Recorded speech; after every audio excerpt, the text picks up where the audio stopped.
நல்ல தகப்பனே, சர்வ வல்லமையுள்ள எங்கள் ஆண்டவரே, அருமையான நேரத்திற்காக உமக்கு ஸ்தோத்திரம். கிருபையுள்ள கரத்தில் எங்களை தாழ்த்துகிறோம். தேவனாகிய கர்த்தர் இம்மட்டும் எங்களை நடத்தி கொண்டு வருகிற எல்லா பாதைகளுக்காக உமக்கு ஸ்தோத்திரம். வழி இதுவே என்று காண்பித்து எங்களுக்கு முன்பதாக போய் கோணநாளவைகளை செவையாக்கி ஆண்டவரே கதவுகளை உடைத்து தாப்பாள்களை முறித்து எங்களுக்கு வழியை ஆயத்தம் பண்ணுகிற தேவன், செங்கடல் பிளந்து எங்களை அக்கறைப்படுத்தி ஆண்டவரே எங்களை சுமந்து கொண்டு போகிற தகப்பனாக இருக்கிறபடினால் நமக்கு ஸ்தோத்திரம். பாலும் தேனும் ஓடுகிற தேசத்தை நாங்கள் அடைகிற வரைக்கும் தேவன் எங்களோடு கூட இருக்க போகிற தயவுக்காக நமக்கு நன்றி. நம்முடைய மன்னாவை ஒவ்வொரு நாளும் நீர் எங்களுக்கு தந்து கொண்டிருக்கிற தயவுக்காய் ஸ்தோத்திரம். இந்த காலை வேளையிலும் அதிகாலை வேளையிலும் நம்முடைய மன்னாவை தந்து பிட்டு தரும்படி நாங்கள் ஜெபிக்கிறோம். நீர் பேசும், நீர் இடைப்படும். எங்கள் ஆண்டவர் இயேசு கிறிஸ்துவின் நாமத்தில் ஒப்பு கொடுத்து ஜெபிக்கிறோம் எங்கள் ஜீவனுள்ள நல்ல பிதாவே. அல்லேலூயா.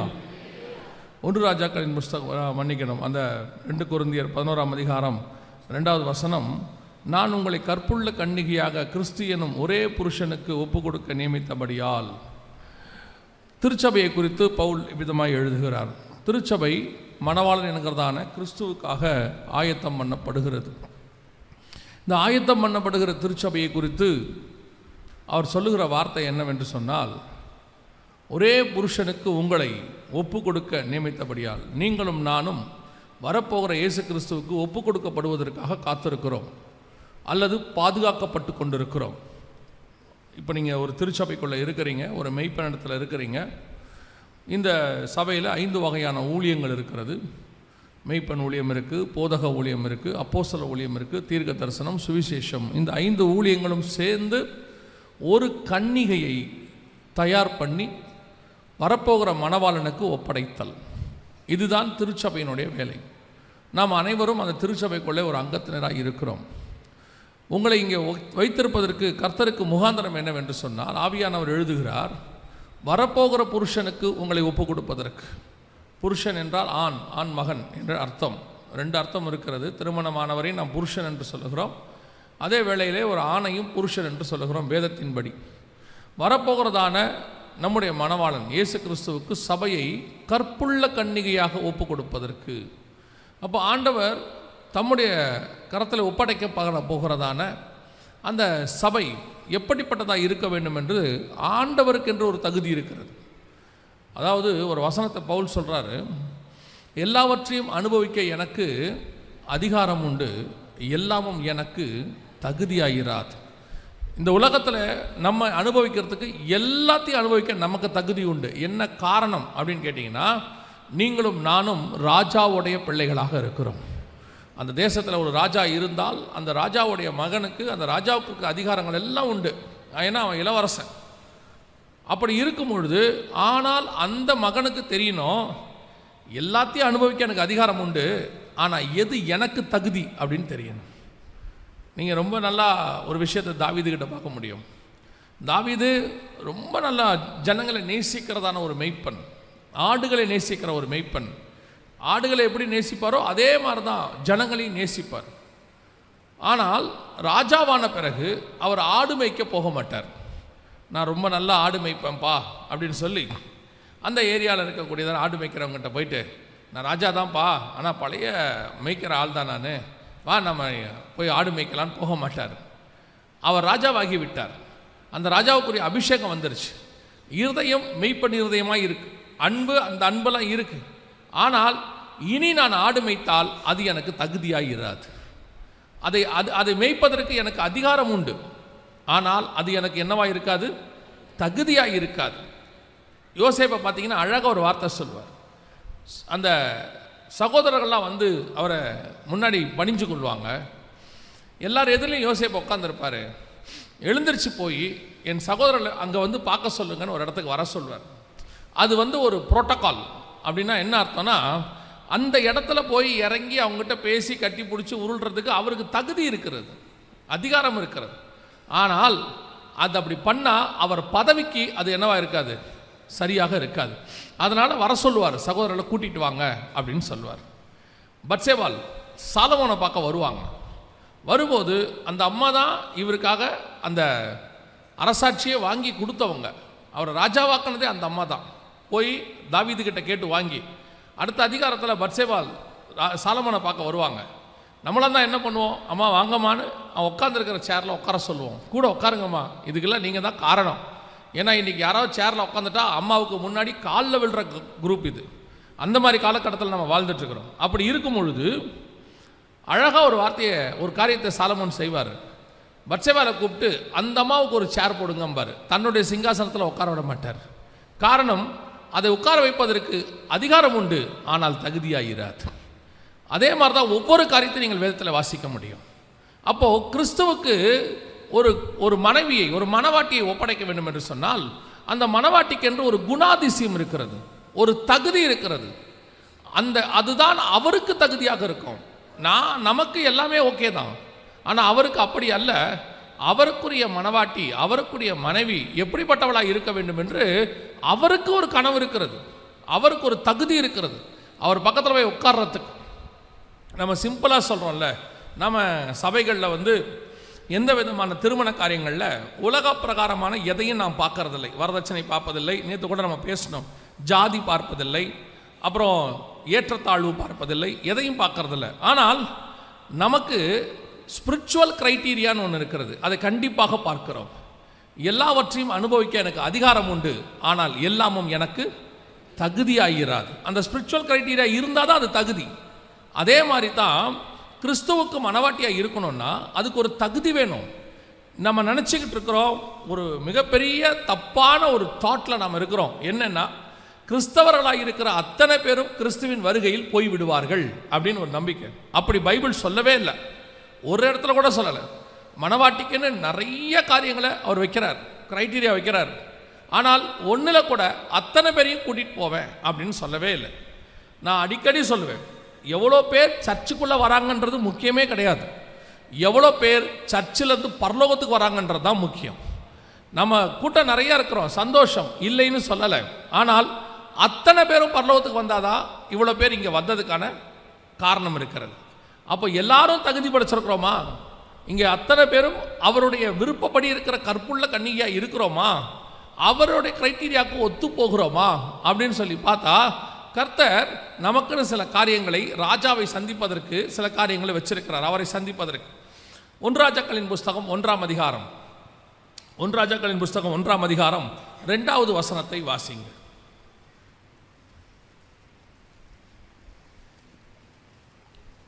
1 ராஜாக்கள் 1:2 வாசிங்க. அப்பொழுது அவனுடைய ஊழியக்காரர் அவனை நோக்கி, ராஜ சமூகத்தில் நின்று ராஜாவுக்கு பணிவிடை செய்யவும் ராஜாவாகிய எங்கள் ஆண்டவனுக்கு அனல் உண்டாக்கும்படி கன்னியாகிய ஒரு பெண்ணை, சிறு பெண்ணை,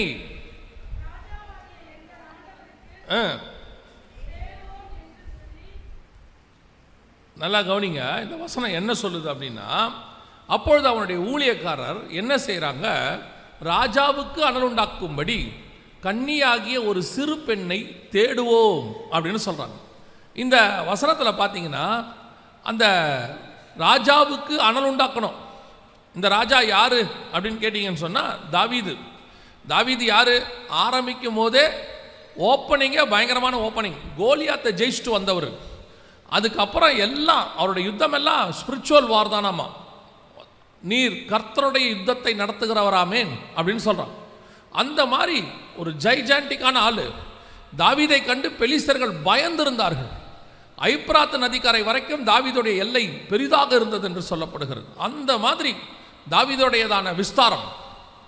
அப்படிப்பட்ட ஒரு ராஜ்யபாரம் இன்னைக்கு அனல் இல்லாமல் படுத்து கிடக்கிறது. அப்படிப்பட்ட ஒரு ராஜா இன்னைக்கு அனல் இல்லாமல் படுத்திருக்கிறார். அதனுடைய அர்த்தம் என்னவென்று சொன்னால், தாவீது கிறிஸ்துவுக்கு அடையாளமாக இருக்கிறார்.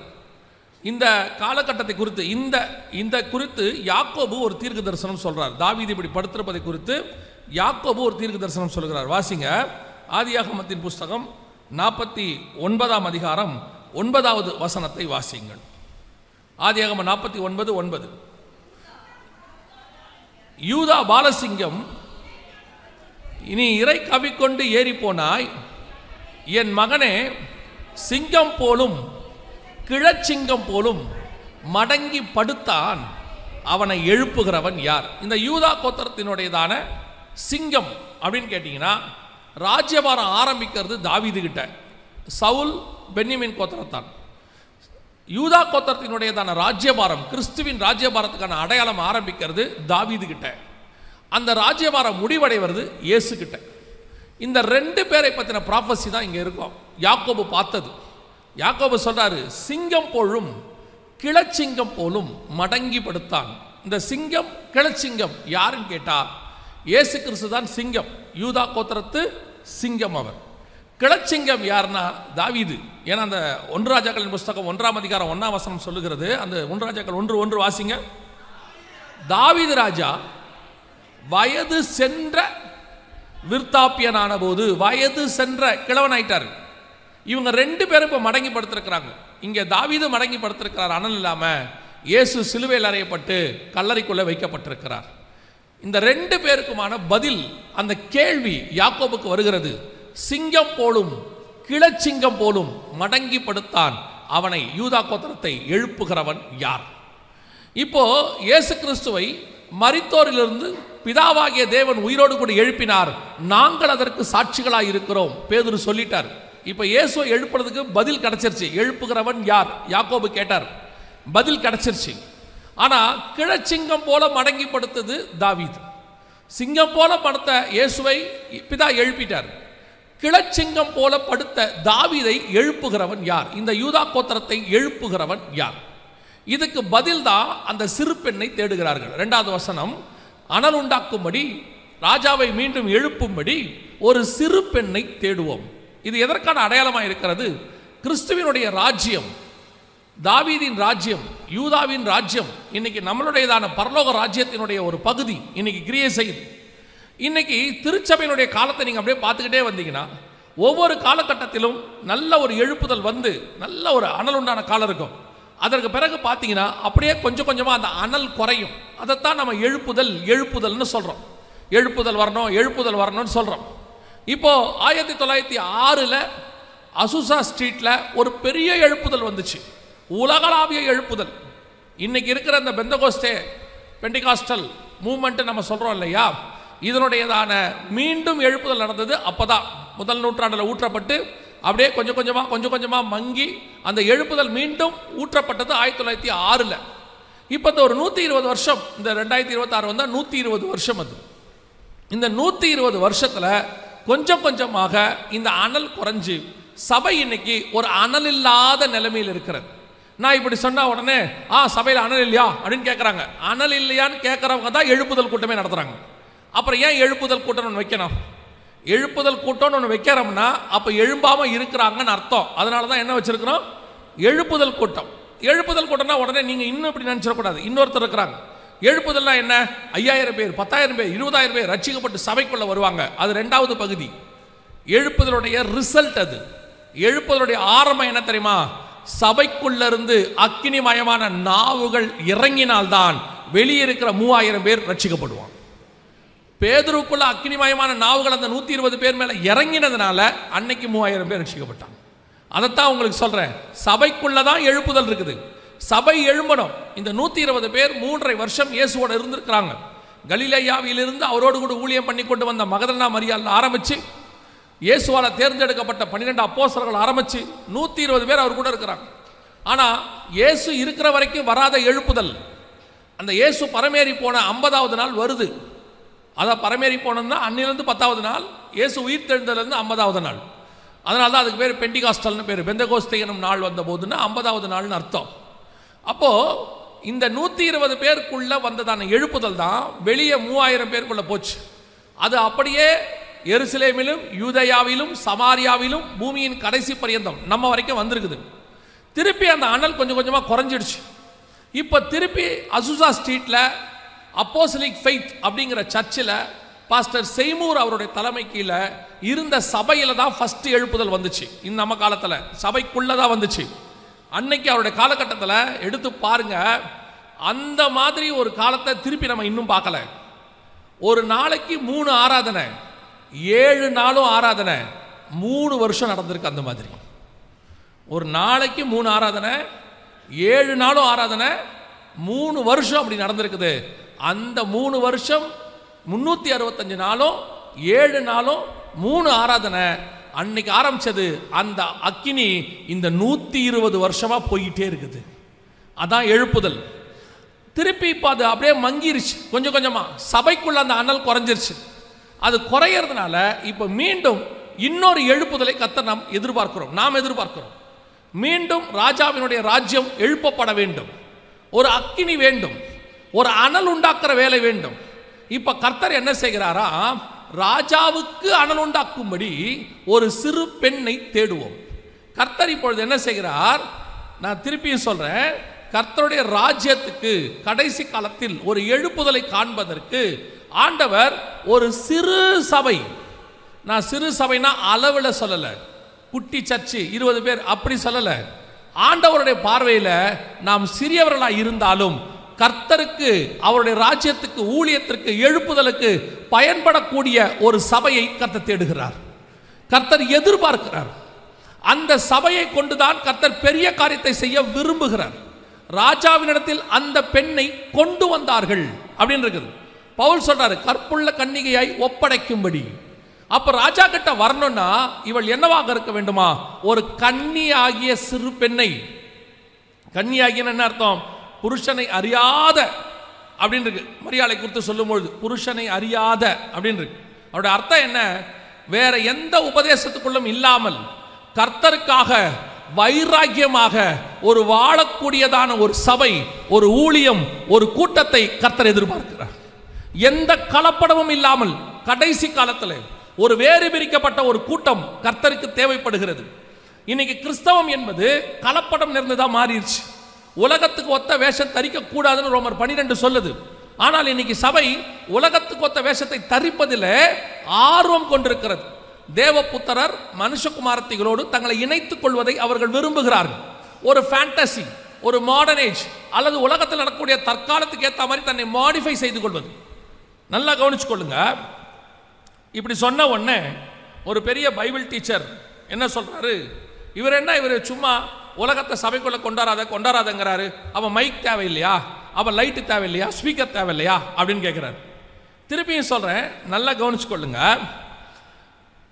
இப்போ வேத வசனம் இருக்குது. இந்த வேத வசனம் ஆரம்பத்தில் மோசே கிட்ட கற்பலகைகளில் எழுதி கொடுத்தார். அப்புறம் பவுல் காலத்தில் தோல் சுருள்களில் எழுத கொடுக்கப்பட்டது.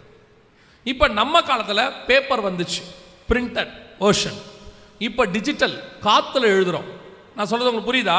கற்பலகையில் இருந்துச்சு, அப்புறம் தோல் சுருளுக்கு வந்துச்சு, அப்புறம் பேப்பருக்கு வந்தது, இப்போ காற்றுல எழுதுகிறோம், டிஜிட்டல். இந்த மோடு மாறும். கற்பலகையிலிருந்து, தோல்லிருந்து, பேப்பர்லேருந்து, காற்றுலேருந்து, இன்னும் வேற என்ன கூட வரும். மோடு மாறும். ஆனால் அன்னையிலிருந்து இன்னைய வரைக்கும் வேத வசனம் மாறவே மாறாது. வசனம் அப்படியே தான் இருக்கும். இப்போ இந்த மோடு மாறலாம், வசனம் மாறக்கூடாது. வசனத்துக்குள்ள கலப்படம் வரக்கூடாது. அதைத்தான் சொல்றேன். நீங்களும் நானும் அன்னைக்கு பைஜாமா ஜிப்பா போட்ட ஊழியக்காரங்களை பார்த்துருப்பீங்க. இன்னைக்கு பேண்ட் ஷர்ட் போடுற ஊழியக்காரங்களை பார்க்குறீங்க. நாளைக்கு இதை விட வேற ஏதாவது ஒரு வெர்ஷன் போட்ட ஊழியக்காரங்களை நீங்கள் கோட் சூட் போட்டவங்களை பார்ப்பீங்க, இல்லை வேற ஒன்று பார்ப்பீங்க. நான் சொல்றது இதல்ல, உங்களுக்குள்ள இருக்கக்கூடிய கர்த்தருடையதான அந்த எழுப்புதல், வசனம், வைராக்கியம், பரிசுத்தம், விசுவாசம், இது மாறாதபடிக்கு நீ என்ன மாறினாலும் உள்ள மாறக்கூடாது. அன்னைக்கு முடி வைக்கிறவங்க எப்படி வச்சிருந்தாங்க, அப்புறம் இப்படி வச்சிருக்கிறோம், நாளைக்கு வேற வைக்கலாம் மேபி. ஆனா உள்ளுக்குள்ள நீ எப்படி இருக்கிறங்கிறதா முக்கியம். இப்ப உலகத்துக்கு ஒத்த வேஷம்னா என்ன, நீ உள்ளுக்குள்ள மாறி இருந்தா இந்த உலகத்தின் காரியம் எதுவும் உனக்குள்ள மாற்றத்தை கொண்டு வராது. உனக்குள்ள எந்த விதமான உலகத்தினுடைய காரியத்தை கொண்டு வராது. அப்படிப்பட்ட ஒரு சிறு பெண்ணை தான் கர்த்தர் தேடுகிறார், கன்னிகையாகிய சிறு பெண். இன்னைக்கு அப்படி இருக்கிறோமா? இன்னைக்கு சபைக்கு வரும்பொழுதே கர்த்தர் உங்களை பயன்படுத்தக்கூடிய அளவில் நீங்கள் இருக்கிறீங்களான்னு பார்த்தா, சபைக்கு வர உங்ககிட்ட ஒரு வைராக்கியம் இருக்கு, இல்லைன்னு சொல்லலை. அதே நேரத்தில் இன்னும் கர்த்தர் பயன்படுத்த முடியாத இன்னும் சில காரியங்கள் உள்ளுக்குள்ள இருக்குது. இதே அப்போஸ்தலர்கள்கிட்ட கர்த்தர் எவ்வளோ காரியங்களை 3 வருஷமா சொல்றார். ஆனால் யாருக்கிட்டையுமே அவர் எதிர்பார்த்ததான ஒரு மாற்றம் வரல. முந்தின நாள் சிலுவைக்கு போகிறதுக்கு முந்தின நாள் ராத்திரி அவர் சொல்றார், நான் போக போகிறேன், இந்த மாதிரி காட்டி கொடுக்கப்பட போகிறேன் எல்லாம் சொல்றார். சொன்ன உடனே பார்த்தீங்கன்னா அவர் அந்த மாதிரி அந்த பக்கம் தான் போறாரு, இந்த பக்கம் உடனே அடிச்சுக்கிறான். அவர் போயிட்டாருன்னா அடுத்து யாரு? அவர் போறாங்கிறதால ஏன் போறாரு, அதனுடைய நோக்கம் என்ன, சிலுவையில் சுமப்பதனுடைய அர்த்தம் என்ன, அதெல்லாம் அவன் கவலையே இல்லை. அவனை பொறுத்த வரைக்கும் இவர் போயிட்டாரு, அடுத்து யார் டேக் ஓவர் பண்றது, அடுத்து யார் லீட் பண்றது. இப்போ திருப்பி வந்து அந்த சீலையை கட்டி கால்களை கழுவி, இல்லப்பா உங்களில் யார் பெரியவனா இருக்க விரும்பணும் அவன் சிறியவனா இருக்கணும் எல்லாம் சொல்றார். இன்னும் மாற்றம் வரல, இன்னும் மாற்றம் வரல. ஒரு நாள் வந்தது, பரிசுத்த ஆவியானவர் வந்தார். அவங்களுக்குள்ள ஒரு மாற்றத்தை இயேசு பாருங்க, 3.5 வருஷம் இயேசுவோட இருந்திருக்கிறாங்க, மாற்றமே இல்லை. 3.5 வருஷம் இருந்திருக்கிறாங்க. ஆவியானவர் வந்தார், ஒரு பெரிய மாற்றத்தை கொடுத்தார். எதெல்லாம் அவங்க இயேசு கூட இருக்கும் பொழுது தப்பாக நடந்தார்களோ அல்லது நடக்கப்பட்டார்களோ யோசித்தார்களோ, இப்போ அப்படியே ஆப்போசிட்டா மாறிடுச்சு. அப்படி மாறின பிறகுதான் அவர்களை எடுத்து கர்த்தரால் பயன்படுத்த முடிஞ்சிச்சு. ஒரு எழுப்புதல் வந்தது. உங்களுக்கும் எனக்கும் சர்ச்சுக்குள்ள வரோம், we are all Christians, அப்படிதான் இருக்கிறோம். ஆனால் கர்த்தர் எதிர்பார்க்கிற மாற்றம் உங்களுக்குள்ள இருக்கிறதா? கர்த்தர் உங்களை கொண்டு ஒரு எழுப்புதலை கொண்டு வருவதற்கு நீங்கள் பாத்திரம் உள்ளவர்களா இருக்கிறீர்களா? அதான் கொஸ்டின். இன்னைக்கு அந்த இடத்துல சர்ச் இல்லை, அதான் முக்கியம். சபை இருக்கு, ஆனால் சபை எழுப்புதலுக்கான இடத்துல இருக்குதா? எனக்கு தெரிஞ்சு 30 வருஷமா நம்ம ஜெபம் பண்றோம் எழுப்புதலுக்காக. நான் இயேசுவை ஏற்றுக்கொண்டு இது 33வது வருஷம். இந்த 33 வருஷமா இயேசு எழுப்புதலுக்காக நம்ம ஜெபம் பண்ணிட்டே இருக்கிறோம். நிறைய பேர் ஜெபம் பண்றாங்க, நிறைய பரிசுத்தவான்கள் முழங்கால நின்று அழுவுறாங்க, எல்லாம் உண்மைதான். வராததுக்கு என்ன காரணம்? அதான் ரீசன். வராதுக்கு என்ன காரணம்? 3.5 வருஷம் இருந்த இயேசு கிட்ட இருந்து பரிசுத்த ஆவியானவர் வந்த உடனே எழுப்புதல் வந்துடுச்சே. இப்போ 30 வருஷமா எழுப்புதல் எதிர்பார்க்கிறோமே, நாம் எதிர்பார்க்கிற எழுப்புதல் வரலையே. காரணம் என்ன அப்படின்னா, எழுப்புதல் வராமல் இருப்பதற்கு காரணம் அங்கே தாவீதுக்கு கொண்டு வரப்பட்ட அந்த சிறு பெண்ணை போல கர்த்தர் எதிர்பார்க்கிற ஒரு சபை, கர்த்தர் எதிர்பார்க்கிற ஒரு ஊழியம், கர்த்தர் எதிர்பார்க்கிற ஒரு விசுவாசி இன்னும் கர்த்தர் கிடைக்கல. கிடைச்சா நிச்சயம் கர்த்தர் அவர்களை கொண்டு பெரிய காரியங்களை செய்ய வல்லமை உள்ளவராய் இருக்கிறார். ஒரே ஒருத்தன் கிடைச்சா போதும் திறப்பின் வாசலை நிற்கிறதுக்கு, கர்த்தர் செஞ்சிருவார் காரியத்தை. இன்னைக்கு நம்ம அப்படி இருக்கிறோமா? சபை அப்படி இருக்குதா? ஆராய்ந்து பாருங்கள். அதுதான் கர்த்தர் எதிர்பார்க்கிறது. அவர் எதிர்பார்க்கிறபடி நீங்க இருக்கணும். அதான் நான் சொன்னேன், நீங்க எப்படி இருந்தாலும் அவர் ஏத்துக்க தயார். ஆனால் அவர் வேலையை செய்வதற்கு உங்களுக்கு சில தகுதிகளை கர்த்தர் எதிர்பார்க்கிறார். நேற்று நானும் பாஸ்டரும் முந்தா நேற்று பேசிட்டு இருந்தோம். பேசும்போது ஒரு காரியத்தை பேசும்போது நாங்கள் ஏற்கனவே பேசின ஒரு விஷயத்தை பற்றி திருப்பி பேசணும். என்னன்னா, கர்த்தர் எல்லாரையும் நேசிக்கிறார், மாற்று கருத்தே கிடையாது. God so love the world, எல்லாரையும் நேசிக்கிறார். அதுக்காக தம்முடைய ஒரே பேரான குமாரனை தந்தருளினார், மாற்று கருத்து இல்லை. ஆனால் கர்த்தர் எல்லாரையும் நம்புகிறாரா? நேசிக்கிறார், இல்லைன்னு சொல்லலை, நம்புறாரா? அதான் இங்க முக்கியம். 6 லட்சம் புருஷர்கள் எகிப்திலிருந்து புறப்பட்டாங்க. எல்லாரையும் அவர் தான் விடுதலையாக்கினார். எல்லாருக்காகவும் ஆட்டுக்குட்டி அடிக்கப்பட்டது, எல்லாம் உண்மைதான். ஆனால் அவர் நம்பினது ஒரே ஒரு மனுஷனைத்தான். அவங்கிட்ட தான் தன்னுடைய ரகசியங்களை வெளிப்படுத்தினார், அவங்கிட்ட தான் தன் இருதயத்தை வெளிப்படுத்துகிறார். 12 சீஷர்கள் உட்கார்ந்து இருக்கிறாங்க, எல்லார்கிட்டையும் எல்லாத்தையும் பேசுறாரு. ஆனா அவர் நம்பி தன்னுடைய ரகசியத்தை வெளிப்படுத்துறது ஒரே ஒரு சீஷங்கிட்ட தான். அதே மாதிரி தான் கர்த்தர் இன்னைக்கு தன்னுடைய எழுப்புதலுக்கு எல்லாரையும் நேசிக்கிறாரு. ஆனா நம்பி ஒப்படைப்பதற்கு ஒரு திருச்சபையை தேடுகிறார், ஒரு ஊழியனை தேடுகிறார். அது நம்ம சபையா இருக்கணுங்கிறது தான் நமக்கு வாஞ்ச. ஏன் ஒரு இந்தியாவுக்கு எழுப்புதல் இந்த சபையிலிருந்து புறப்படக்கூடாது? ஒரு முறை நான் வந்துட்டு ஆண்டவர்கிட்ட ஜெபம் பண்ணும்போது மார்ட்டின் லூத்தர் அவருடைய தானே ஹிஸ்டரியை படிச்சுக்கிட்டு இருந்தேன்.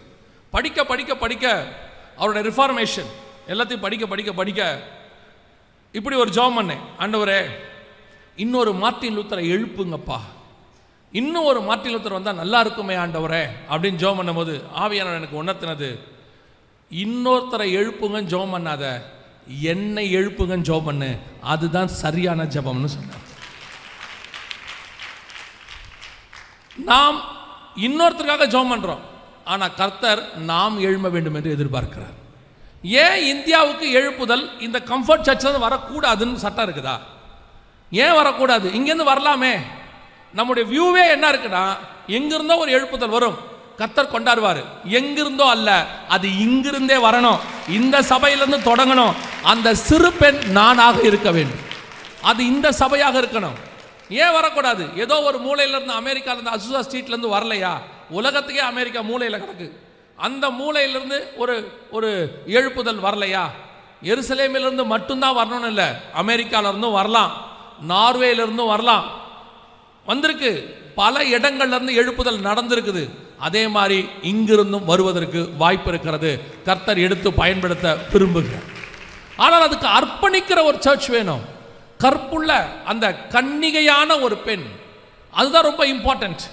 எல்லாரையும் எடுத்து பயன்படுத்த முடியாது. எல்லா பெண்ணும் ராஜாவுக்கு அலங்காரமாய் மாறிட முடியாது இல்ல. எல்லாருமே கர்த்தர் எதிர்பார்க்கிற அந்த காரியத்துக்குள்ள வந்துட முடியாது இல்ல. அதைத்தான் இங்க ஆண்டவர் எதிர்பார்க்கிறார். கன்னிகையான ஒரு பெண், வெரி இம்பார்ட்டன்ட். அதனால தான் திருப்பி திருப்பி திருப்பி சொல்றாங்க அந்த வார்த்தையை. அந்த தேசம் எங்கும் தேடி கன்னியாகிய ஒரு சிறு பெண்ணை.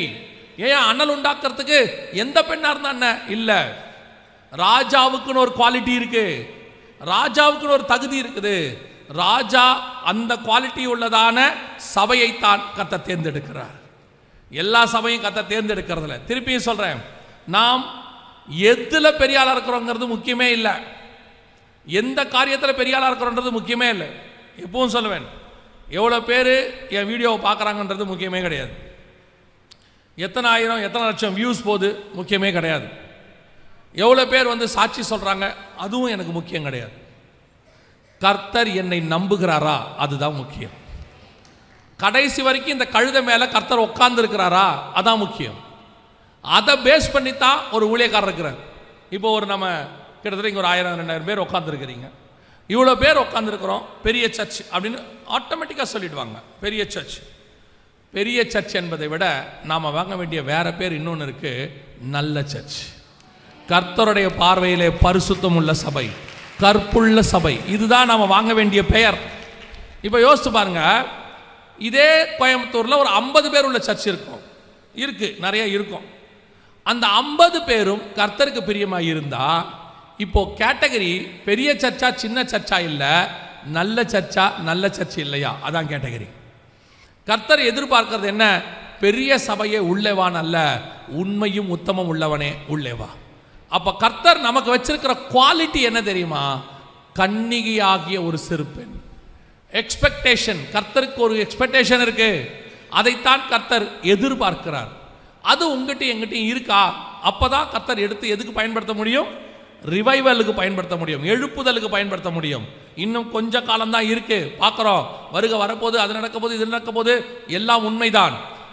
ஆண்டவர் சொல்வார்ல யோனா கிட்ட, வலது கைக்கும் இடது கைக்கும் வித்தியாசம் தெரியாத ஜனங்கள். அதே மாதிரி உலகம் முழுக்க வலது கைக்கும் இடது கைக்கும் வித்தியாசம் தெரியாத கோடிக்கணக்கான ஜனங்க இருக்கிறாங்க. இவ்வளோ பேரை விட்டுட்டு பரலோகத்துக்கு போக முடியாது. ஒரு ஊழியக்காரன் இன்னைக்கு ஜெபம் பண்ணாரு, ரொம்ப நல்லா ஜெபம் பண்ணாரு. அதை நான் அப்புறம் அந்த ஜெபத்தை காப்பி அடிச்சுக்கிட்டேன். நல்ல ஜெபம், காப்பி அடிச்சா தப்பு கிடையாது. அவர் ஜெபம் பண்ணும்போது இப்படி சொன்னாரு, ஆண்டவரே இத்தனை கோடி ஜனங்களை விட்டுட்டு வர முடியாதுப்பா, ஏதாவது செய்யுங்கப்பான்னாரு. என்ன ஒரு பாரம் பாருங்க அந்த ஆளுக்கு. அவருடைய அந்த வாஞ்சியை கவனிங்க. இத்தனை கோடி இருக்கு ஆண்டவரே, எப்படிப்பா எல்லாத்தையும் நரகத்துக்கு நான் விட்டுட்டு வர்றது? ஏதாவது செய்யுங்கப்பா, ஏதாவது செஞ்சு கொண்டு வரதுக்கு ஒரு வழி பாருங்கப்பா. உண்மையிலே ஊழியம் பண்ற மனுஷன் அவர். அவருக்கு அந்த பரிதவிப்பு இருக்குது. இதே பரிதவிப்பு தான் யோனா கிட்ட தேவனுக்கு இருந்துச்சு. அதே இருதயம் தான் இந்த ஊழியக்காரருக்கும் இருக்கு. அந்த இருதயம் நமக்கும் இருந்தால் நல்லது. நம்மை சுத்தி இடது கைக்கும் வலது கைக்கும் வித்தியாசம் தெரியாத ஜனங்கள் லட்சக்கணக்கில் இருக்கிறாங்க. அத்தனை பேரையும் விட்டுட்டு எல்லாம் போயிட முடியாது, அத்தனை பேரையும் விட்டுட்டு பரலோகத்துக்கு போயிட முடியாது. எவ்வளவு சிலர் சொல்லுவாங்க தெரியுமா? ஒரு பழமொழி சொல்லுவாங்க நம்ம ஊர் பக்கம், எரியிற வீட்டில் எடுக்கிறது லாபம்பாங்க. கடைசியா எரிஞ்சுக்கிட்டு இருக்க வீட்டில் எதெல்லாம் நம்ம மீட்கிறோமோ எல்லாமே என்னதான் லாபம். அதே மாதிரி இந்த கடைசி காலத்துல வருக வரத்துக்கு முன்னாடி எவ்வளவு ஆத்துமாக்கள் ஆதாயம் பண்றோமோ அத்தனையும் லாபம். ஒன்னு கிடைச்சாலும் லாபம், 9000 கிடைச்சாலும் லாபம். சொல்லிட்டே இருக்கணும். ஒரு ரிவைவல் என் சபையிலிருந்து வந்துரும் ஆண்டவரே, என் மூலமா கடைசி காலத்துல ஒரு தீ பத்தி எரிஞ்சிரும் ஆண்டவரே, எப்படியாவது ஒரு கொள்ளை பொருளாக நான் புறப்படும் போது கை நிறைய ஆத்துமாக்களை அள்ளிக்கிட்டு உள்ள நுழையணும். அப்படி ஒரு வாஞ்ச வந்துடணும். நம்ம பரலோகத்துக்குள்ள நம்ம சபை நுழையும் போது, அப்படி இஸ்ரவேலர்கள் எகிப்திலிருந்து வெளியே வந்த மாதிரி 6 லட்சம் புருஷர்கள் உள்ள நுழைஞ்ச மாதிரி அத்தனை பேரும் பெரிய கூட்டத்தை கொண்டு போன உள்ள. அப்படி ஒரு ரிவைவலுக்கு நாம காரணமாக இருக்கணும். இருக்கா? அப்ப கர்த்தர் எதிர்பார்க்கிற அந்த சிறு பெண் நீங்களும் நானுமான்னு பார்க்கணும். அந்த கிரைட்டீரியா இப்பவும் சொல்றேன். அனலை கொண்டு வருவது கர்த்தர் கையில் இருக்கு. ஆனால் சிறு பெண்ணாக கன்னிகையாக இருக்க வேண்டியது நம்ம கையில் தான் இருக்குது. நாம கன்னிகையான சிறு பெண்ணாக இருந்தால் அனலை நமக்குள்ள ஏற்படுத்துவதற்கு கர்த்தர் வல்லமை உள்ளவராக இருக்கிறார். அல்லேலூயா. இப்போ இந்த பெண் ராஜாவுக்கு அனல் உண்டாக்கி ராஜாவை எழுந்துச்சு உட்கார வச்சுட்டா. வாசிங்க 1 ராஜாக்களின் புஸ்தகம் 1ஆம் அதிகாரம் 15வது வசனம் வாசி.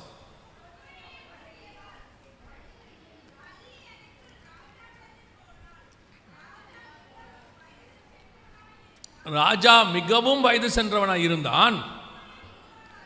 சூனேம் ஊராளாகிய அபிஷாக் ராஜாவுக்கு, நல்ல கவனிங்க, ராஜா எவ்வளவு பண்ணாலும் அனல் இல்லாதபடிக்கு படுத்திருந்தான்.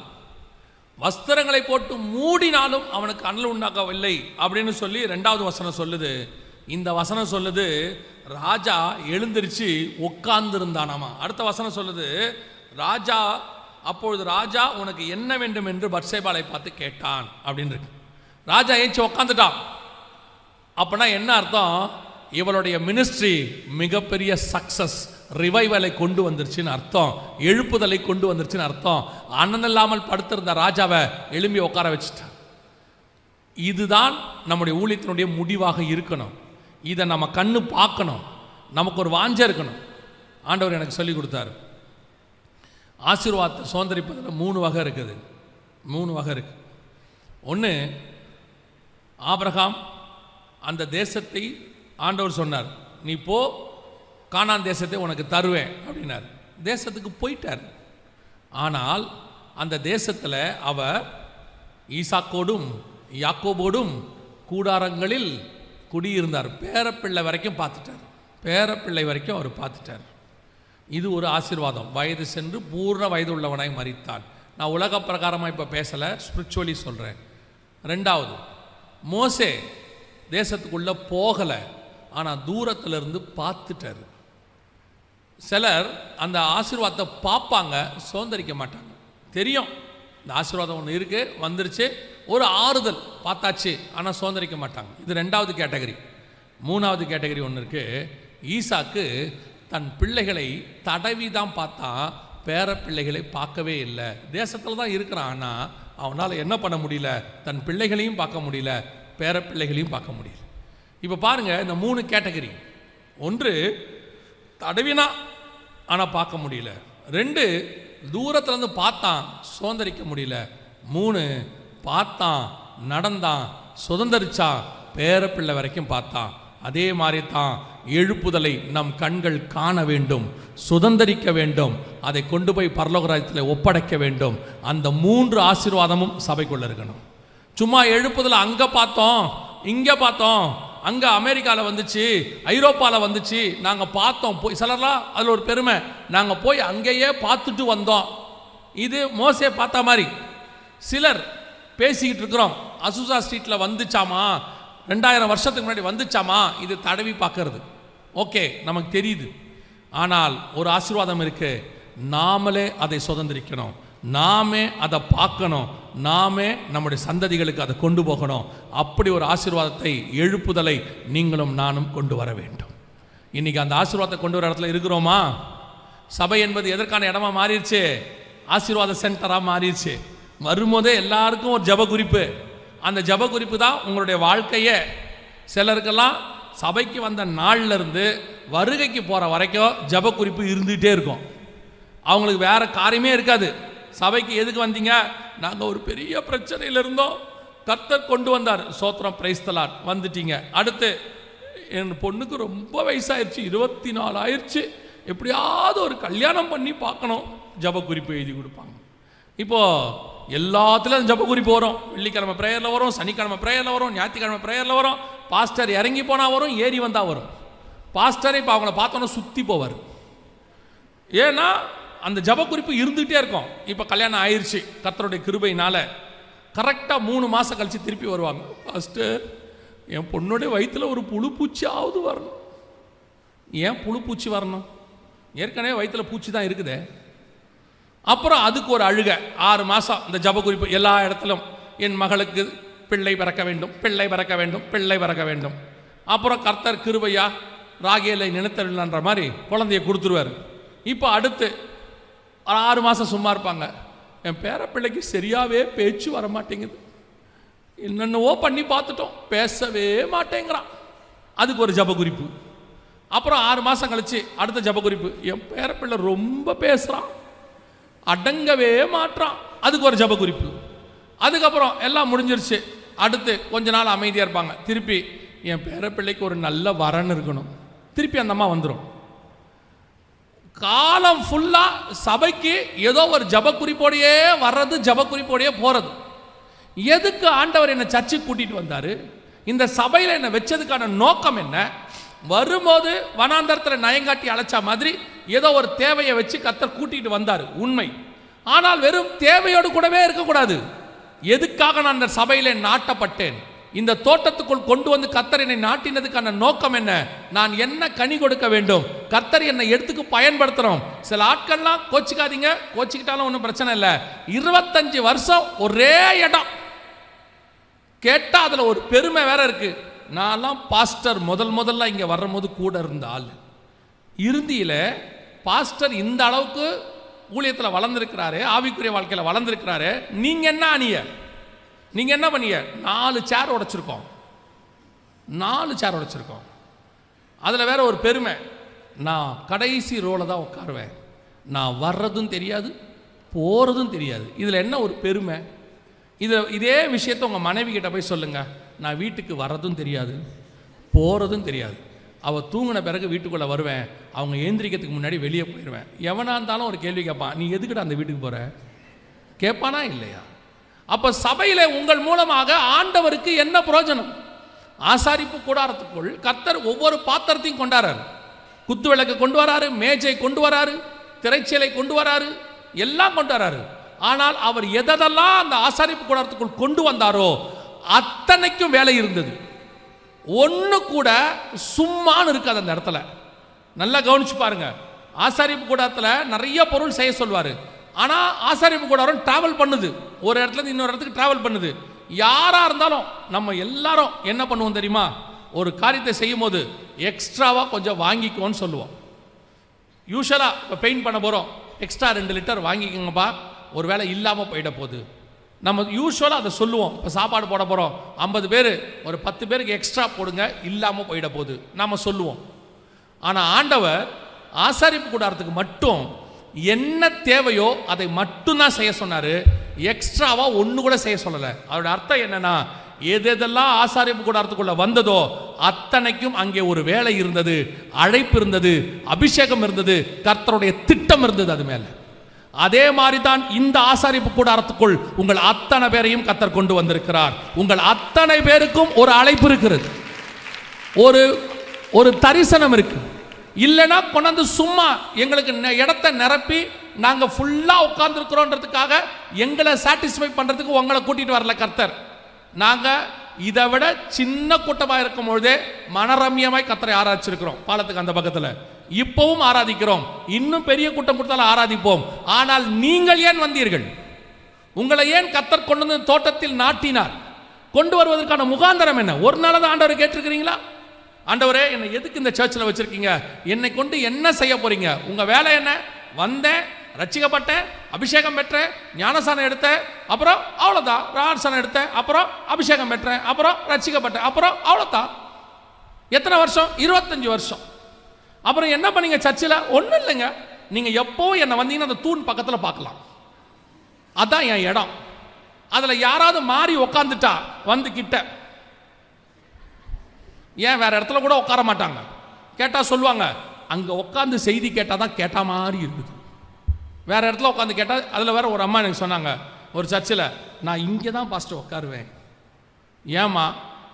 வயசான அம்மா. அவங்க சொல்கிறாங்க, பாஸ்டர் எல்லாரையும் இருக்காங்களான்னு பார்ப்பாரு, அந்த இடத்துல நான் இருக்கிறான்னு பார்ப்பாரு. இந்த அம்மா அட்டனன்ஸ் போட வந்திருக்குது. இதில் ஒரு பெருமை, சபைக்குள்ளே வந்து உட்கார்றதுல ஒரு பெருமை.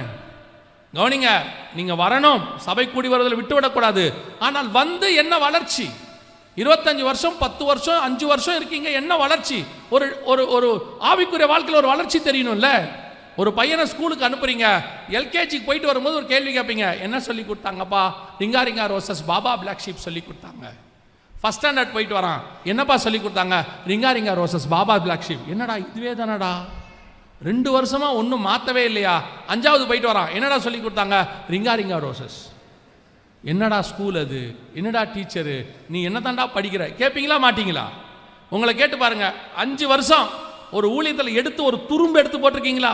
வாலண்டியர் அதே 20 பேர், ஏதாவது ஒன்று வேலை செய்யணும் அதே 20 பேர், எல்லாத்துக்கும் அந்த 20 தம்பிங்க 20 தங்கச்சிங்க தான் வருவாங்க. என்னமோ அவங்கள தான் நேர்ந்து விட்டா மாதிரி. இதில் இவங்க வேற. அந்த வாலண்டியர்ஸ் எங்கே இருக்கிறாங்க? யார் கேட்குறது? விசுவாசி. நீங்களே இந்த சர்ச்சுக்கு வாலண்டியர் தான். அத்தனை பேருக்கும் ஒரு வேலை இருக்குது. எல்லாருக்கும் அது என்ன வேலை வேணா இருக்கலாம். இது கிளீன் பண்ணுற வேலையாக இருக்கலாம், அல்லது சைக்கிள் பார்க்குற வேலையாக இருக்கலாம். ஏதோ ஒரு வேலை கர்த்தருக்கென்று ஏதாவது செய்யும்படி தான் கர்த்தர் உள்ள வச்சிருக்கிறார். ஒரு துரும்பு கூட எடுத்து போகிறதில்ல. அதில் ஒரு பெருமை கூட கொஞ்சம் பேருக்கு இருக்கு. நாங்கள்லாம் சர்ச்சுக்கு வந்து அப்படி கௌரவமாக உட்காந்துட்டு அந்த மேல் சட்டையை பட்டனை திறந்துட்டு அந்த நெக் செயினை எல்லாருக்கும் காட்டிட்டு பிரைஸ் தி லார்ட் அப்படின்ட்டு கார் ஏறி போகிறது. இதில் என்ன பெருமை? என்ன பெருமை? கவனிச்சுக்கொள்ளுங்க. இங்கே பெருக்கிறவனு தான் கர்த்தருடைய பார்வையில் பெரியவன். கர்த்தருடைய பார்வையில் அவன் தான் பெரியவன். லேவி கோத்திரத்தில் ஆரோன் என்ன வேணா இருக்கட்டும், எலியேசர் என்ன வேணா இருக்கட்டும், ஆனால் ஆசாரிப்பு கூடாரத்தின் வாசலிலே காத்திருந்த யோசுவா தான் கர்த்தருடைய திட்டத்துக்குள்ளே இருந்தவன். அதான் கர்த்தருடைய திட்டம். அது வரணும். இன்னைக்கு சபைகளுக்குள்ள அவங்களுக்குள்ள ஒரு பெருமை, நான் பணக்காரன், நான் அது, நான் படித்தவன், எல்லாத்தையும் வாசல்ல வரும்போதே செருப்பு கட்டும் போதே உன் பண பெருமை, படிப்பு பெருமை, மண்ணாங்கட்டி பெருமை, பதவி பெருமை எல்லாத்தையும் ஓர வச்சுட்டு, நான் கர்த்தரால் இந்த சபைக்குள் அழைத்து கொண்டு வரப்பட்டிருக்கிறேன், அவருடைய ரத்தத்தால் மீட்கப்பட்டிருக்கிறேன், நாங்கள் அத்தனை பேரும் ஒரே ரத்தத்தால் கழுவப்பட்டோம், ஒரே பாத்திரத்தில் பானம் பண்ணுகிறோம், ஒரே தேவனை ஆராதிக்கிறோம் அப்படிங்கிற ஒரு மனம் வந்தாதான் நம்மளை வச்சு ரிவைவல் கொண்டு வர முடியும். அதான் கர்த்தருடைய எக்ஸ்பெக்டேஷன். இன்னைக்கு அது இருக்குதா? அந்த எக்ஸ்பெக்டேஷன் இருக்குதா? அதான் கர்த்தர் தேடுறார். அந்த பணிவிடை செய்யக்கூடியதான ஒரு பெண், அவர் ரிவைவலை கொண்டாந்துட்டா பாருங்க, எவ்வளோ அழகாக கொண்டாந்து ராஜா உட்கார வச்சுட்டா பாருங்க. அதான் பெரிய விஷயம். கடைசியாக ஒரு காரியத்தை நான் சொல்லி முடிக்க வேண்டும் என்று விரும்புகிறேன். அந்த பெண்ணுக்குள்ள இருந்த ஒரு பெஸ்ட் குவாலிட்டி பாருங்களேன். வாசிங்க 1 ராஜாக்களின் புஸ்தகம் 1ஆம் அதிகாரம், 1 ராஜாக்களின் புஸ்தகம் 1ஆம் அதிகாரம் 4வது வசனம் வாசிங்க.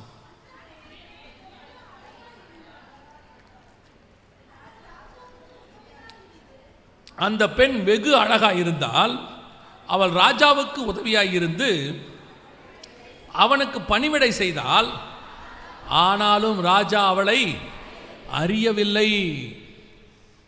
யாராவது இப்படி ஒரு பணிவிடை செய்வீங்களா? யாராவது இப்படி ஒரு பணிவிடை செய்வீங்களா? நம்ம செய்கிற ஒரு சின்ன விஷயம் கூட ரிஜிஸ்டர் ஆகணும்னு நம்ம நினைக்கிறோம். ஆமாம் தானே? நம்ம செய்கிற ஒரு சின்ன விஷயம் கூட பாஸ்டர் பார்வைக்கோ, பாஸ்டர்மா பார்வைக்கோ, அல்லது மூப்பர்கள் பார்வைக்கோ ரிஜிஸ்டர் ஆகணும்.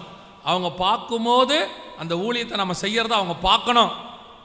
சில ஆட்கள்லாம் இருப்பாங்க, பார்த்துருப்பீங்க சர்ச்சில். சில நேரத்தில் ஊழியக்காரங்க நாங்கள் கூட ஏமாந்துருவோம்.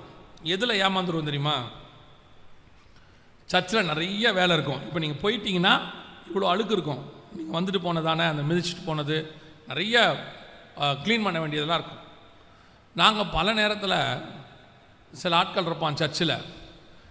சில தம்பிமார்கள் பார்த்தீங்கன்னா எதை பற்றியுமே கவலைப்பட மாட்டான். அவன் அந்த அழுக்கு ஏதோ ஒன்று இருக்குது, ஊழியம் இருக்குன்னா அவன் செஞ்சுட்டே இருப்பான்.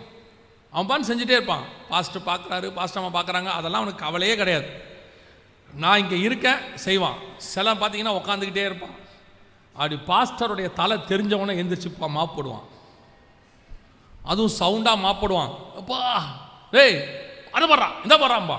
அப்படி வரும்போது ஊழியக்காரங்களுக்கு எங்களுக்கு என்ன தோணும்? சே, இந்த தம்பி எவ்வளோ வேலை பார்க்குறான். ஆக்சுவலாக ஏற்கனவே மாவு போட்டான்ல, உண்மையா அவன் அப்போ தான் ரெஸ்ட் எடுத்திருப்பான். அவன் அப்போ தான் உட்காந்துருப்பான் அவன் நேரம் போட்டு. சில நேரத்தில் நாங்கள் என்ன நினைப்போம் தெரியுமா? அந்த பையன் மாவு போட்டுக்கிட்டு இருக்கான், இந்த பையன் என்ன பண்ணுறான்? உட்காந்துருக்கிறான். சில நேரத்தில் அப்படி நினைப்போம். ஆனால் தேவன் மேலேருந்து பார்த்துட்டே இருப்பார். அவர் நினைப்பார், இவன் திருட்டு பையன். ஆளை பார்த்த உடனே மாப்பை கையில் எடுக்கிறான், பாஸ்டரை பார்த்த உடனே சீன் போடுறான். சிலெல்லாம் பாஸ்டரை பார்த்த உடனே பரபரப்பாவான். பார்த்துருக்கீங்களா? பாஸ்டர் பாஸ்டர் பாஸ்டர்மா, என்ன பாஸ்டர் பாஸ்டர் பாஸ்டர் அது வரைக்கும் சும்மா தானே உட்காந்துருந்த. நீ செய்கிற வேலை தேவனுக்கு செய்கிற, கர்த்தர் பார்க்குறாருன்னு செய்யணும், மனுஷன் பார்க்குறான்னு செய்யக்கூடாது. சில நேரத்தில் மனுஷனால் கனப்படுத்தப்படலாம், கனப்படுத்தப்படாமலும் போகலாம். ஆனால் உன்னை கனப்படுத்துகிறவர் ஒருத்தர் மேலே உட்கார்ந்துருக்கிறாரு. நீ செய்கிற எல்லா காரியங்களையும் அவர் கவனித்துக் கொண்டே இருக்கிறாரு, பார்த்துக்கிட்டே இருக்கிறாரு. அவர்கிட்ட ஞாபக புஸ்தகம் ஒன்று இருக்குதாமா, எல்லாத்தையும் எழுதுறாரு, டேட்டு போட்டு டைரி மாதிரி எழுதுறாரு. நீ ஒரு துரும்பு எடுத்து கர்த்தருக்கு போட்டாலும் அது தெரியும் அவருக்கு. துரும்பு எடுத்து போட்டாலும் தெரியும், பார்த்துக்கிட்டே இருப்பாரு என்ன பண்றீங்க ஏது பண்றீங்க. இன்னைக்கு பல நேரங்களில் நான் என்னுடைய அனுபவத்திலேருந்து சொல்கிறேன், எனக்கு குறைவான அனுபவம் தான். இந்த குறைவான அனுபவத்தில் சொல்கிறேன்.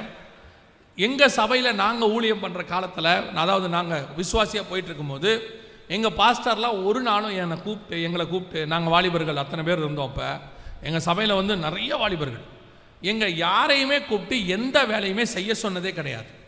இதை செய்ப்பா அதை செய்ப்பான்லாம் கிடையாது. நாங்களே ஆராதனை தொடங்கிறதுக்கு முன்னாடி எங்களுக்கெல்லாம் பாய் தான். இப்போ உங்களுக்கு கார்பெட் போட்டிருக்கிறாங்க, எங்களுக்கு தான் பாய் தான். நாங்களே வந்து பாய் விரிச்சிருவோம். பாயெல்லாம் விரிச்சிட்டு மேலே புல்பீட்டில் வந்து மைக் செட் பண்ணுறவங்க ஒரு டீம் இருப்பாங்க, அவங்க அதெல்லாம் செட் பண்ணி எல்லாம் பண்ணுவாங்க. நாங்கள் கீழே பாய் போடுறது இந்த வேலையெல்லாம் பார்த்துட்ருப்போம். ஒரு டீம் கீழே போய் சைக்கிள், அப்போல்லாம் சைக்கிள் தான், சைக்கிளை வருஷப்படுத்துறது அதை செய்வாங்க.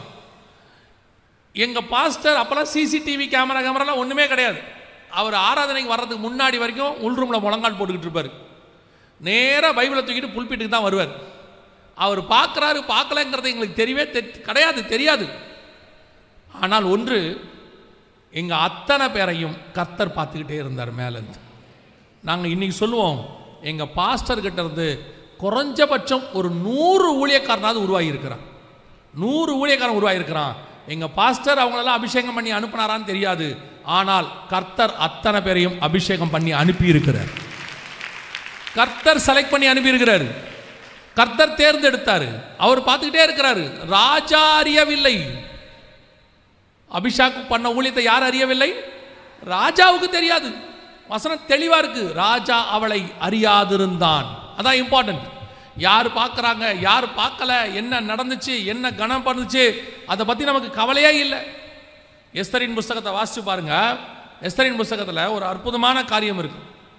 அதாவது மொர்தெக்காய் ராஜாவை காப்பாற்றியிருப்பார். அப்படி காப்பாற்றின உடனே அவனுக்கு எந்த விதமான ஒரு காரியமும் கனமும் செய்யப்பட்டிருக்காது.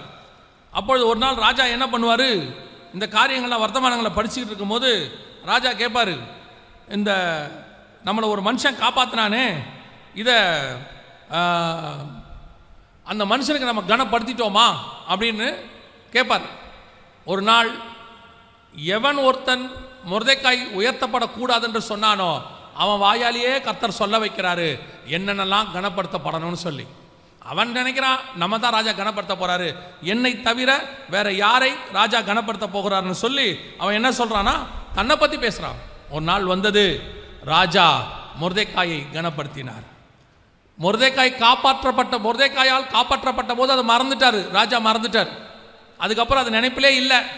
இப்போ மொர்தெக்காய்க்கு எப்படி இருக்கும் தெரியுமா, ராஜா இன்னைக்கு உயிரோடு இருக்கிறதுக்கு நான் தான் காரணம், நான் தான் போய் எஸ்தர்கிட்ட சொன்னேன், எஸ்தர் போய் ராஜா கிட்ட சொன்னாங்க, அதை கண்டுபிடிச்சாங்க, எல்லாம் உண்மை, எனக்கு ஒரு கணமும் கிடைக்கல, இன்னும் நான் வாசல்லையே உட்காந்துருக்கிறேனே, இன்னும் நான் அரண்மனை வாசல்லையே உட்காந்துருக்கிறேனே, எனக்கு எந்த பலனும் கிடைக்கலையே அப்படின்னு மொர்தெக்காய் கவலைப்படலை. மொர்தெக்காய்க்கு தெரியும், நான் ராஜாவுக்கு செய்தேன், ஆனால் என்னை கனப்படுத்துகிற ராஜா ஒருத்தர் மேலே உட்காந்துருக்கிறார், என்னை உயர்த்துகிற நாள் ஒன்று வரும். இன்னைக்கு நீ செய்த நன்மை, இன்னைக்கு நீ சபைக்குள்ள செய்கிற ஊழியம், நீ ஏதோ ஒரு மூலையில் இருக்கிற தூசியை எடுத்து போட்டால் கூட பரலோகம் பார்த்துக்கிட்டே இருக்கு. ஒரு நாள் வரும், அதற்கான கனத்தை பரலோகம் உனக்கு செய்யும், பரலோகம் உங்களுக்கு செய்யும், கர்த்தர் உயர்த்துவார். அது வரைக்கும் நீங்க செய்ய வேண்டிய வேலையை செஞ்சுட்டே இருங்க. ராஜா அறிஞ்சாரா ராஜா அறியலையா, அவங்களுக்கு தெரியுமா இவங்களுக்கு தெரியாதா, அதை பற்றின கவலை நமக்கு தேவையே கிடையாது. யார் பார்க்குறாங்க பார்க்கல, யார் கனப்படுத்துறாங்க யார் கனப்படுத்தலை, அதை பற்றின அவசியம் நமக்கு இல்லை. காரணம், நாம் செய்வது யாருக்காகவும் இல்லை, நாம் செய்வது நம்முடைய ராஜாவுக்காக, தேவனுக்காக, அவருடைய ஊழியத்திற்காக, அவருடைய சபைக்காக. ஒரு நாள் வரும், அவர் உங்களை கனப்படுத்துவார். அதான் வசனம் சொல்லுது, ஏற்ற காலத்தில் உயர்த்தும்படிக்கு அவருடைய பலத்த கரத்துக்குள் அடங்கியிருங்கள். அதுதான் கர்த்தர் எதிர்பார்க்கிறது. ரைட் டைமில் கர்த்தர் உயர்த்துவார். ரைட் டைம் வரும். சில நேரத்தில் வந்து கேட்பாங்க, எத்தனை நாளுங்க எவ்வளோ நன்மை செஞ்சுருக்கிறேன். ஒரு அம்மா தன்னுடையதான ஒரு என் நண்பனுடைய மனைவியை சொல்கிறேன், அவங்க வாழ்க்கையில் நடந்துச்சு. அவங்க திருமணம் பண்ணி அப்போ தான் கூட்டிகிட்டு வந்தான். வந்தபோது பார்த்தீங்கன்னா அவங்க அம்மாவுக்கு கேன்சர், அவங்க அப்பாவுக்கு கேன்சர். அவங்க அப்பாவை பார்க்குறது ரொம்ப கஷ்டம், ரத்த வாந்தி எடுப்பார். இந்த பிள்ளையை கல்யாணம் பண்ணி கூப்பிட்டு வந்தாங்க. தேவனை அறியாத பிள்ளை, அதான் ரொம்ப முக்கியம். அந்த மனுஷனுக்கு அந்த பிள்ளை செஞ்ச பணிவிடை நான் அப்படியே ஆச்சரியப்படுவேன். விசுவாச பிள்ளைகளுக்கிட்ட கூட இந்த விளக்கு ஒரு சகிப்புத்தன்மையும் பொறுமையுமே இல்லை. அவ்வளோ அந்த பிள்ளை செஞ்சிச்சு. அந்த மாமனாருக்கு அப்பா அப்பான்னு தான் கூப்பிடும். அந்த பிள்ளைக்கும் அப்பா இருக்கிறாங்க, எல்லாம் இருக்கிறாங்க. அந்த பிள்ளையும் நல்லா செல்லமாக வளர்க்கப்பட்ட பிள்ளை தான். அந்த பிள்ளை இந்த வீட்டுக்கு வந்து அவங்க மாமனாருக்கு செஞ்ச பணிவிடை, அவங்க வீட்டில் கஷ்டம் வேற, அதுவும் செய்யுது. ஒரு நாள் இந்த பிள்ளை வியாதியில் பாதிக்கப்பட்டுருச்சு. ஆனால் அவங்க மாமனார் அந்த வியாதியில் இறந்துட்டார். அதுக்கப்புறம் இந்த பிள்ளை ஒரு வியாதியில் பாதிக்கப்பட்டுருச்சு. ஆனால் நீங்கள் பார்க்கணும், அந்த குடும்பமே அந்த பிள்ளையை தாங்குச்சு. அந்த மாமியார்லேருந்து, கணவன்லேருந்து, பிள்ளைகள்லேருந்து அந்த பிள்ளையை தாங்கி இன்றைக்கி அந்த பிள்ளை என் கண்ணுக்கு முன்னாடி சொல்கிறேன், கர்த்தருடைய கிருபையில் சொல்கிறேன், அந்த பிள்ளை இன்றைக்கி ஆசீர்வாதமாக இருக்கிறது. கர்த்தர் யார் செய்கிறதையும் மறக்கிற தேவன் கிடையாது. அவர் நீதியுள்ள நியாயாதிபதி. ஆண்டவருக்கு அது தெரியுமா தெரியாதா அதெல்லாம் நமக்கு அவசியமே இல்லை. செய்கிற காரியம் அவ்வளோதான். தொடுகுடு யாருக்கிட்டேருந்து நற்பேர் வாங்கணுன்றதுனால காரணத்தினால இல்லை, யாருக்கிட்டேருந்து சாட்சி வாங்கணுன்ற அவசியம் இல்லை. கர்த்தருக்கு முன்பாக நான் பணிவிடை செய்கிறேன். இந்த வாழ்க்கையை அர்ப்பணிச்சிட்டா பாருங்க. ஒரு பெரிய விஷயம் நான் சொல்லி முடிக்கிறேன், கவனிங்க. இந்த அபிஷாக்குடைய காரியத்தை கவனிச்சிங்கன்னா, அவர் ராஜாவுக்கு எப்போ போய் பணிவிடை செய்கிறதுக்கு போயிட்டாலோ அவள் லைஃப் ராஜாவோட போயிடும், அவ்வளோதான். அதுக்கப்புறம் அவள் வந்து உலக பிரகாரமாக எந்த காரியமும் செய்ய முடியாது. அது ராஜாவுக்கென்று கொடுக்கப்பட்டாள், அவ்வளோதான். அவள் தன்னுடைய வாலிப பிராயத்தில் ராஜாவுக்கு கொடுக்கப்பட்டாச்சு, அவ்வளோதான். அதுக்கு பிறகு அவளுக்கு லைஃப் உலக வாழ்க்கை என்பது கிடைக்காது, அதாவது வர முடியாது. போய் அத்தோனியாங்கிறவன் அபிஷாக்கை கல்யாணம் பண்ணணும்னு கேட்குறான். அதுக்கு சாலமோன் ஒரு வார்த்தை சொல்லுவார், அவளை கேட்பதும் சரி, என் ராஜ்ய பாரத்தை கேட்பதும் சரி. யோசிச்சு பாருங்க, அப்படிப்பட்ட ஒரு கணம். அவ தன் வாழ்க்கையை அர்ப்பணிச்சா, ராஜாவுக்கென்று தன்னை கொடுத்துட்டா, எந்த பிரதிபலனை எதிர்பார்க்காம செஞ்சிட்டா. ஒரு நாள் வந்தது, அவள் ராஜ்ய பாரத்தில் கனப்படுத்தப்பட்டாள், சாலமோனால் உயர்த்தப்பட்டாள். அவன் சொல்கிறான், அவளும் சரி, என் ராஜ்ய பாரமும் சரி. வேதம் சொல்லுகிறது, அதே போல ஒரு சிறு பெண்ணைத்தான் கர்த்தர் தேடுகிறார். இப்போ நீங்களும் நானும் அப்படி ஒரு ஆவிக்குரிய வாழ்க்கை உடையவர்களாக இருப்போமானால், வருகிற காலங்களிலே கர்த்தர் உங்களை கொண்டும் என்னை கொண்டும் பெரிய காரியத்தை செய்ய வல்லமை உள்ளவராக இருக்கிறார். அல்லேலூயா. காடுக்கு இப்போ தேவை ஒரு அனல் உண்டாக்குறதான ஒரு சபை, பிரதிபலன் எதிர்பார்க்காமல் செய்கிற சபை, எந்த ஒரு காரியத்துக்கும் தங்க கனத்தை எதிர்பார்க்காமல் கர்த்தருக்கென்று செய்யக்கூடியதான ஒரு சபை. ஆண்டவர் அப்படிப்பட்டதான ரிவைவலுக்கு ஒரு சபையாக நீங்களும் நானும் இருப்போமானால், நம்முடைய சபைதான் கர்த்தருடைய பார்வையில் அந்த சிறு பெண் கலங்கம் இல்லாத சபை, கற்புள்ள கன்னிகையாக ராஜாவுக்கு கொண்டு வரப்பட்ட சபையாய் மாறும். அல்லேலூயா, அல்லேலூயா. அந்த அழைப்பை தான் கர்த்தர் உங்களுக்கும் எனக்கும் தந்திருக்கிறார். இந்த சபையை குறித்து நான் விசுவாசிக்கிறேன், நான் கர்த்தருக்குள் நம்புகிறேன். கடைசி காலத்தில் வருகைக்கு முன்பாக கர்த்தர் எடுத்து பயன்படுத்துகிற மிக முக்கியமான இடத்தில் நம்முடைய சபையும் இருக்கணும். அதுக்கு தகுதியாக மாறுறது நம்மக்கிட்ட தான் இருக்குது. அந்த கற்புள்ள கன்னிகையாக இருந்தால் தான் பயன்படுத்த முடியும். கன்னியாகிய ஒரு பெண்ணாக இருந்தால் தான் பயன்படுத்த முடியும், இல்லைன்னா முடியாது. ஸோ ஆண்டவர் அந்த இடத்தில் தான் நம்முடைய சபை எதிர்பார்க்கிறார். நாம் செய்ய வேண்டிய காரியத்தை செய்தால், நம்மை கொண்டு செய்ய வேண்டிய காரியத்தை கர்த்தர் செய்வதற்கு வல்லமை உள்ளவராக இருக்கிறார். அல்லேலூயா. நாம் ஜெபிக்க போகிறோம். ஏந்திரிக்கலாமா? நாம் எல்லோரும் தேவ சமூகத்தில் எல்லாம் கண்களை மூடுவோம். எல்லாம் கண்களை மூடுவோம். நன்றி ஆவியானவரே. ஒரு சின்ன ஜெபம் ஆண்டவரை நோக்கி. ஆண்டவரே, நீர் விரும்புகிற சபையாய் நான் இருக்கணும். நான் விரும்புகிற சபையாக இருக்கக்கூடாது, நீங்கள் விரும்புகிற சபையாக இருக்கணும். நான் எனக்கு என்ன தகுதி இருக்குதுங்கிறத விட உங்க பக்கத்தில் வந்து உட்கார்ற தகுதி எனக்கு இருக்கா? உங்களுக்கு தகுதியான சபையா நான் இருக்கிறேனா? உங்களுக்காக என்ன விடணும், உங்களுக்காக என்ன செய்யணும்? ஏன்னா நான் ராஜாவுக்கென்று கொண்டு வரப்பட்டவள், ராஜாவுக்கென்று ஆயத்தம் பண்ணப்படுகிறவள். என் சுய விருப்பு வெறுப்புக்கு இங்கே இடம் கிடையாது. என் இஷ்டத்துக்கு எதுவும் செய்ய முடியாது. சபை கர்த்தருடைய மனவாட்டி, கற்புள்ள கன்னிகை, கன்னியான ஒரு பெண், சிறு பெண். என் இஷ்டத்துக்கு நான் உலகத்தோடு கூட தொடர்பு கொள்ள முடியாது. வேதம் சொல்லுது, சர்ப்பமானது ஸ்திரீயானவளை வஞ்சித்தது போல நீங்களும் நானும் அப்படி வஞ்சிக்கப்பட்டா ஆவிக்குரிய விதத்தில் நாம் கற்பிழந்து விட்டோம் என்று வேதம் சொல்லுகிறது. ஸ்பிரிச்சுவலி அதைத்தான் வசனம் சொல்லுது. ஸ்திரீயானவள் வஞ்சிக்கப்பட்டது போல. ஒப்பு கொடுப்போமா தேவ சமூகத்தில்? ஆண்டவரே, நீர் விரும்புகிற ஒரு ஆவிக்குரிய வாழ்க்கை, உமக்கு பயன்படுகிற ஒரு ஆவிக்குரிய வாழ்க்கை, குறிப்பாக இந்த கடைசி காலத்தில் நடக்க போகிற 1 மணி நேர ஊழியம், கடைசி நேரத்தில் நடக்க போகிற ரிவைவல், கடைசி நேரத்தில் நாங்கள் எதிர்பார்க்கிற ஒரு எழுப்புதல், அதில் நாங்களும் பங்கு பெறணும் ஆண்டவரே. எங்களுடைய பங்கும் அதில் இருக்கணும். உமக்கு சித்தமானால் இந்த பட்டணத்தில் எங்கள் சபை அதற்கு மூல காரணமாக இருக்கணும். we want to be the reason. நாங்கள் தான் காரணமாக இருக்கணும் ஆண்டவரே. எங்க மேல கிருபை பாராட்டுங்க.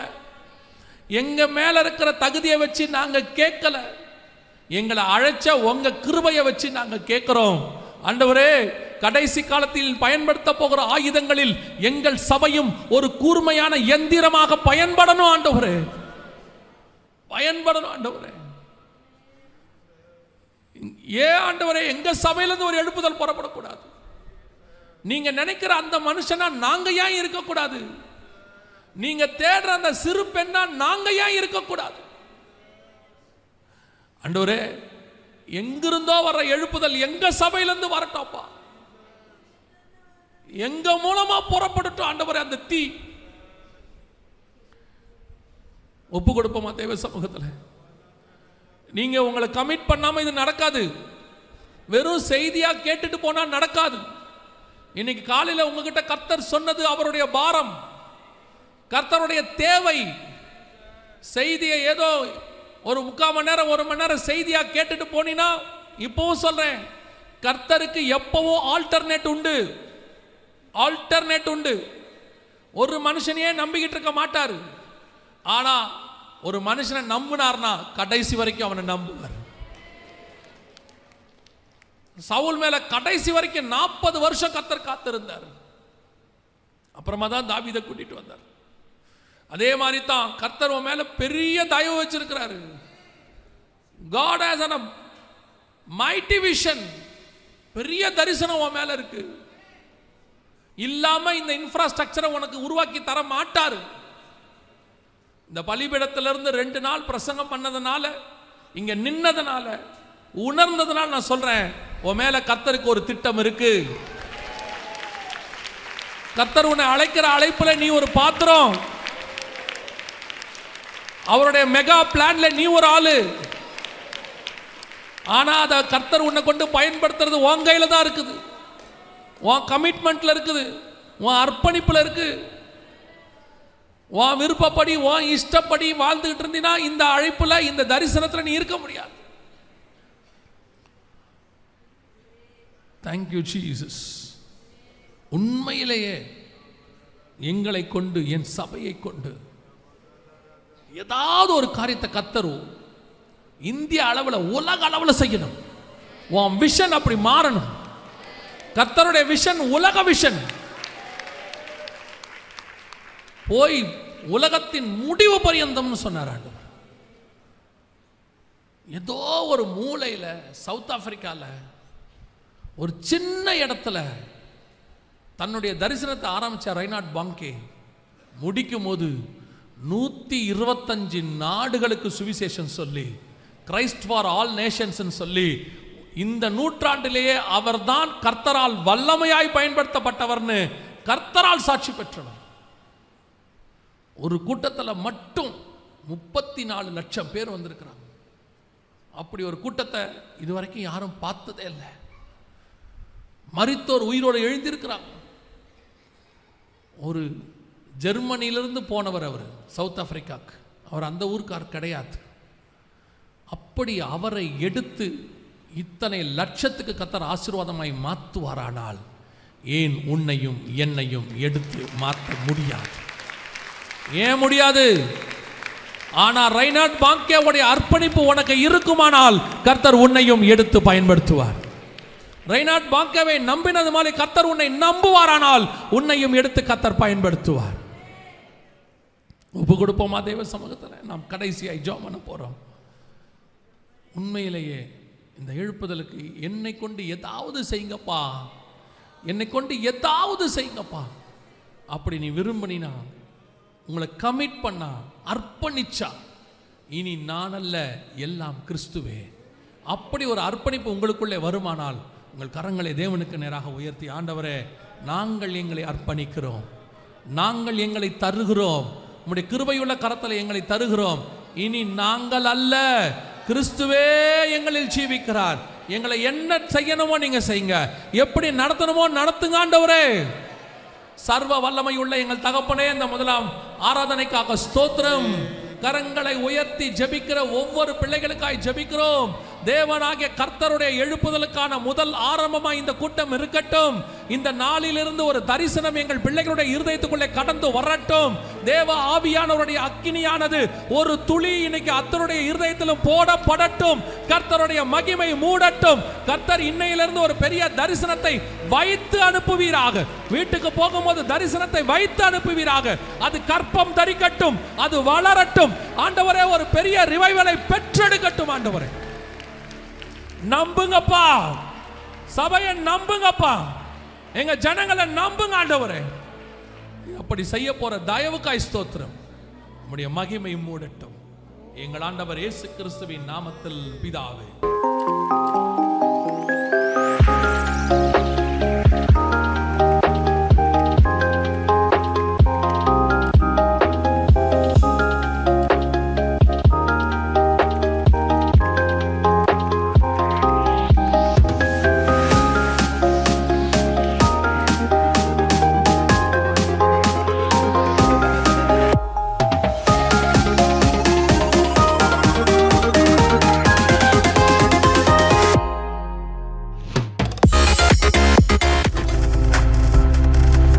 நீங்கள் பார்த்துக் கொண்டிருப்பது உங்கள் ஜாய் டிவி. உங்கள் துக்கம் சந்தோஷமாய் மாறும்.